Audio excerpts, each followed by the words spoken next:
இது முடக்கத்தான் கீரை. முடக்கத்தான் கீரை முடி உதிர்வையும் நரைமுடி வராமலும் நல்லா கண்ட்ரோல் பண்ணும். முடிக்கு ஒரு நல்ல கருமையும் கொடுக்கும். அடுத்ததா வெற்றிலை. வெற்றிலை முடி உதிர்றதை வேகமா கண்ட்ரோல் பண்ணுங்க. பொடுகு வராமலும் பாதுகாக்கும். அடுத்ததா நெல்லிக்காய். நெல்லிக்காய் நம்மளுடைய ஸ்கேல்ப் பகுதியில் ரத்த ஓட்டத்தை நல்லா தூண்டி முடி வேகமாக வளர்றதுக்கு உதவியாக இருக்கும். நெல்லிக்காயில் உள்ள ஆன்டி ஆக்சிடென்ட்ஸ் இளநரை மற்றும் நரைமுடி பிரச்சனையை சரி பண்ணுறதுக்கு உதவியாக இருக்கும். அடுத்ததா அருகம்புல். அருகம்புல் நம் தலையில் உள்ள தேவையில்லாத டெட் செல்ஸ் எல்லாத்தையும் ரிமூவ் பண்ணி முடி வேகமாக வளர்றதுக்கு உதவியாக இருக்கும். அடுத்ததா இது சோற்று கற்றாழை. இதுவும் நம்ம தலைமுடியில உள்ள தேவையில்லாத டெட் செல்ஸ் எல்லாத்தையும் ரிமூவ் பண்ணிடும். இது உடம்புக்கு ஒரு நல்ல குளிர்ச்சியும் கொடுக்கும். முடியை நல்லா சாஃப்டாகவும் நல்லா ஷைனிங்காகவும் வச்சிருக்கோங்க. அடுத்ததா இது யூக்கலிப்டஸ் இலைகளுங்க.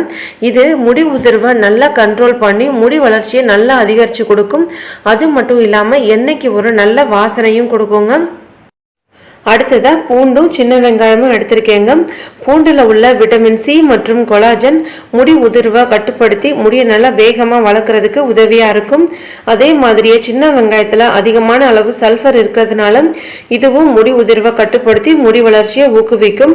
இந்த ரெண்டையுமே எண்ணெய் காய்ச்சும் போது அப்போதைக்கு ஃப்ரெஷ்ஷாக உரிச்சு எடுத்துக்கோங்க.